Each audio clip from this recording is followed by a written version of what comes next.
حضرت شیخ سیدنا عبد القادر جیلانی رحمۃ اللہ علیہ وسطی ایشیائی ریاستوں اور برِ صغیر میں اسلام کا نور پھیلانے والی مقتدر اور عظیم شخصیات میں سے ایک ہیں۔ آپ نے اپنے علم اور روحانیت کی بدولت ایک حقیقی انقلاب برپا کیا۔ سرکار دو عالم صلی اللہ علیہ وآلہ وسلم کے وصال مبارک اور خلفات راشدہ کے اختتام پر مسلمانوں میں انتشار کی آگ بھڑک اٹھی، جس نے تحریک اسلامی کو شدید نقصان پہنچایا۔ 60 ہجری میں وقوع پذیر ہونے والے واقعہ کربلا نے اسلام کے چہرے پر کاری ضرب لگائی۔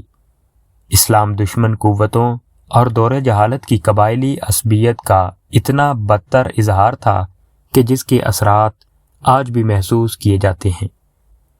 شہادت امام حسین رضی اللہ تعالیٰ عنہ کے بعد 90 سالہ اموی دور حکومت میں اسلام اور اسلامی تعلیمات کے ساتھ جو کچھ کیا گیا وہ تاریخ کا حصہ ہے۔ آنے والی 4 صدیوں میں مختلف فرقوں اور فتنوں نے جس طرح سر اٹھایا، اس کے بعد اثرات ایک واضح حقیقت کے طور پر سامنے آئے۔ ان حالات میں حضرت شیخ عبد القادر جیلانی رحمۃ اللہ علیہ یکم رمضان المبارک 470 ہجری 17 مارچ 1078 کو ایران کے صوبہ کرمان شاہ کے مغربی شہر گیلان میں تولد ہوئے۔ اس جگہ کو جلان اور گیلان بھی کہا جاتا ہے۔ آپ سے ولایت کی نشانیاں ایام طفولیت میں ہی ظاہر ہونے لگی تھی، اور ان کی یہ کرامات کتب کثیرہ میں تحریر ہے کہ آپ رمضان المبارک میں والدہ کا دودھ نہیں پیتے تھے۔ ان کی والدہ ماجدہ فاطمہ ام الخیر بیان فرماتی ہیں کہ احکام شریعت کا احترام قدرت نے ان کے خون میں رکھ دیا تھا۔ ایک مرتبہ بادل کی وجہ سے رمضان المبارک کے چاند نظر آنے سے رہ گیا۔ اگلی صبح لوگوں نے آ کر دریافت کیا کہ آج صبح عبد القادر نے دودھ پیا یا نہیں۔ والدہ محترمہ نے جب بتایا کہ آپ نے دودھ نہیں پیا تو اہل شہر نے اسی پر یقین کرتے ہوئے رمضان المبارک کے روزے کا اعلان کر دیا۔ آپ کا بچپن عام بچوں سے یکسر مختلف تھا۔ بچپن میں ہی اثار ولایت ظاہر ہوتے تھے۔ آپ خود ارشاد فرماتے ہیں کہ جب لڑکپن میں عام لڑکوں سے کھیلنے جاتا تو مجھے غیب سے آواز آتی کہ لہو لعاب سے باز رہو، جس سے میں جلدی بھاگ کر گھر آ جاتا۔ آپ کے والد ماجد ابو صالح جنگی دوست بھی ایک صالح اور بلند بخت انسان تھے۔ قواعد الجواہر میں ہے کہ آپ کو جنگی دوست اس وجہ سے کہا جاتا ہے کہ آپ جنگ کو دوست سمجھتے، مطلب جہاد سے محبت کرتے تھے، جبکہ ریاض الحیات میں اس لقب کی تشریح اس طرح کی گئی ہے کہ آپ ہمیشہ اپنے نفس سے جہاد فرماتے تھے اور نفس کشی کو تزکیہ نفس کی اصل سمجھتے تھے۔ معزز سامعین، حضور غوث اعظم رحمۃ اللہ علیہ تقریباً 10 برس کی عمر تک مقامی مکتب میں زیر تعلیم رہے۔ معروف مورخ جناب طالب ہاشمی نے اپنی کتاب تذکرہ غوث اعظم میں آپ کا زمانہ تدریس یہی دورانیہ تحریر کیا ہے۔ حضرت سیدنا غوث اعظم 18 برس کی عمر میں 488 میں بغداد میں جلوہ گر ہوئے۔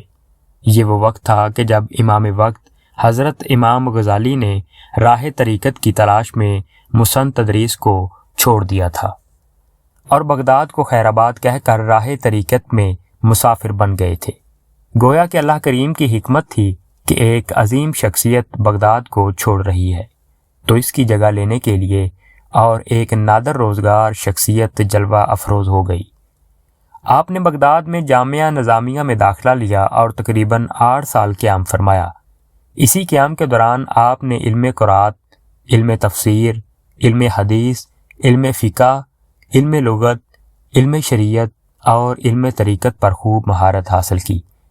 ان علوم کے علاوہ جو علوم اس وقت بغداد میں پڑھائے جا رہے تھے، آپ نے ان کے حصول میں خوب محبت کی۔ آپ نے خود اپنے ایک شعر میں اس کا اظہار کچھ یوں کیا، جس کا ترجمہ یوں ہے: میں نے علم پڑھتے پڑھتے فتیت کے مقام پر فائز ہو گیا اور تائید الہی سے ابدی سعادت کو پا لیا۔ گویا کہ آپ نے امت محمدیہ کو بتا دیا کہ راہ تصوف میں ترقی کرنی ہے تو علم کے بغیر ممکن نہیں۔ ایسے جاہل اور ان پڑھ لوگوں کو واضح بتا دیا کہ جو شخص احکام شریعت سے واقف نہیں اور علم سے بے بہرا ہے وہ راہ تصوف کا مسافر نہیں بن سکتا۔ تحصیل علم سے فراغت کے بعد آپ مسن تدریس پر فائز ہو گئے۔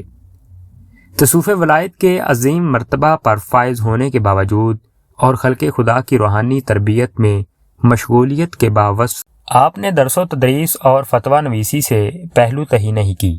آپ مختلف 13 علوم کا درس ارشاد فرماتے، اس کے لیے باقاعدہ ٹائم ٹیبل مقرر تھا۔ آپ کی مجلس واعظ و ارشاد میں زندگی کے تمام شعبوں سے تعلق رکھنے والے لوگ موجود ہوتے، علماء قلم دوات لے کر حاضر ہوتے اور آپ کے ارشادات قلم بند کرتے۔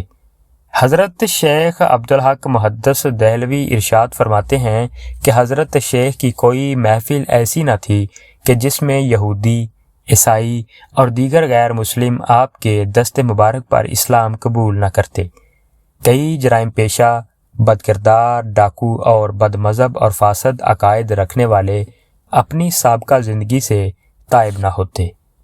آپ خلفاء، وزراء، سلاطین، عدلیہ اور عوام و خواص سب کو امر بالمعروف و نہی عن المنکر فرماتے اور بڑی حکمت و جرات کے ساتھ بھرے مجمع اور کھلی محافل و مجالس میں برسر منبر علی الاعلان ٹوک دیتے۔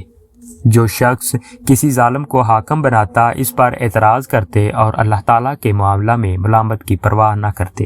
آپ کے متعدد اقوام کتب میں منقول ہے، آپ نے صدق سے متعلق دریافت کیا گیا تو آپ نے فرمایا صدق کی 3 اقسام ہیں۔ صدق اقوام میں یہ ہے کہ ان کا قیام دل کی موافقت پر ہو، صدق اعمال میں یہ ہے کہ ان کا قیام حق کی روایت پر ہو، احوال میں یہ ہے کہ ان کا قیام خود حق پر مبنی ہو، انہیں نہ رقیب کا مطالبہ مقدر کرے اور نہ فقہ کا جھگڑا۔ توکل کی بابت پوچھا گیا تو فرمایا دل کا خدا کی طرف مشغول ہونا اور غیر خدا سے الگ ہونا توکل ہے۔ آپ نے فرمایا توبہ یہ ہے کہ اللہ تعالیٰ اپنے بندے کی طرف اپنی عنایت سے دیکھے اور اسی عنایت سے اپنے بندے کے دل کی طرف اشارہ کرے، اس کو اپنی خاص شفقت سے اپنی طرف توجہ کرتے ہوئے پھیر دے۔ حضور غوث اعظم کا سلسلہ اس دنیا کے طول و عرض میں پھیلا ہوا ہے۔ اپنی مخصوص شرافت و نجابت کی بدولت آپ دنیا بھر کے لیے باعث برکت ہیں۔ آپ نے طالبین حق کے لیے کئی کتب تحریر کی۔